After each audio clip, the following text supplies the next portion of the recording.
श्रीमद् भागवत कथा द्वितीय दिवस।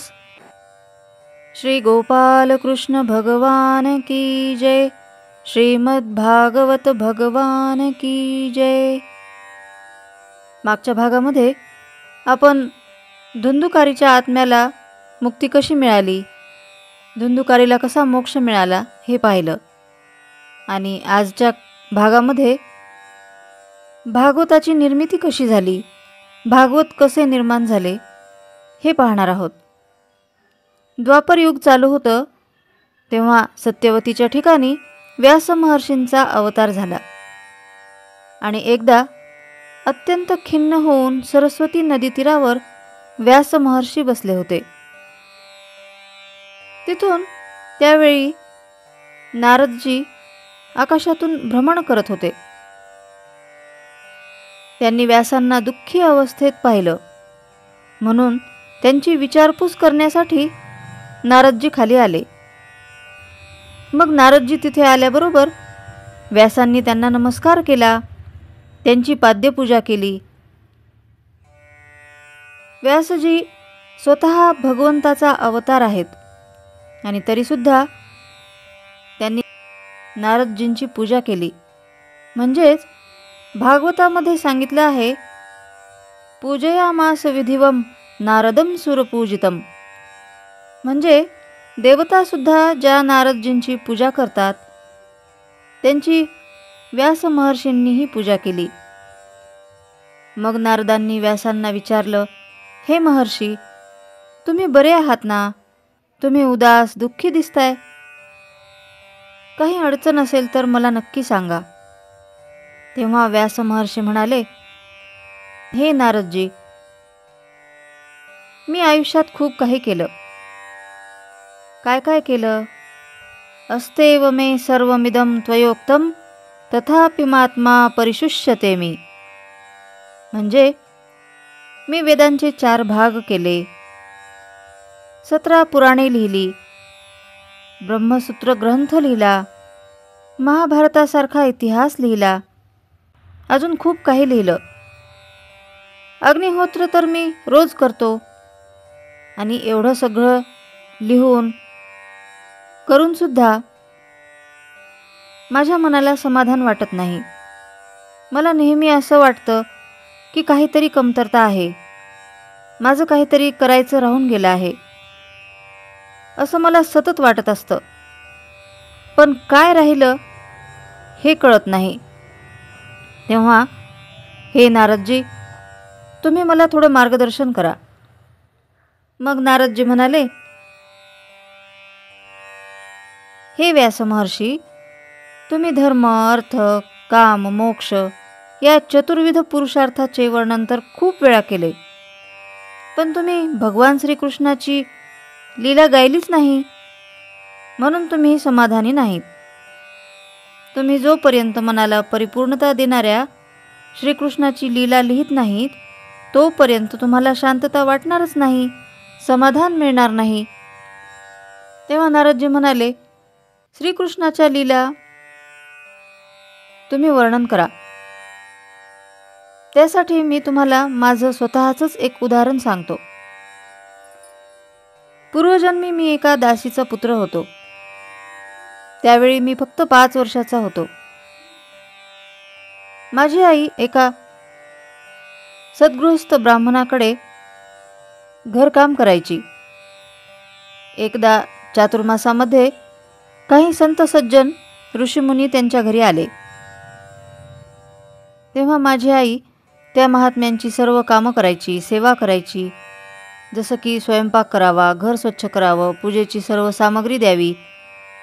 मी मात्र सगळं पाहत होतो। महात्मे संत काय करतात, कसं करतात हे मी अगदी लक्ष देऊन पाहत होतो। मी केवळ एक बालक नव्हतो, तर माझ्यामध्ये जणू काही गुण होते। म्हणूनच तर फक्त 4च महिन्यात मला संतांची कृपा प्राप्त झाली। मग आता हे गुण म्हणजे कोणते? तर मी चंचल नव्हतो, माझ्यामध्ये जितेंद्रियता होती। म्हणजे धर्मनियंत्रित इंद्रियांचा वापर करणे हे मला जमत होते। मग मी त्या संतांचं अनुवर्तन करू लागलो.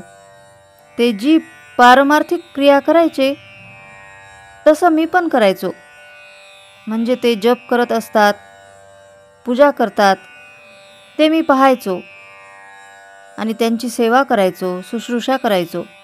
सेवा शुश्रूषा म्हणजे काय, तर त्यांना पूजा सामग्री आणून देणं, फुलं आणून देणं, त्यांनी काही काम सांगितलं तर ते आज्ञापालन करणं.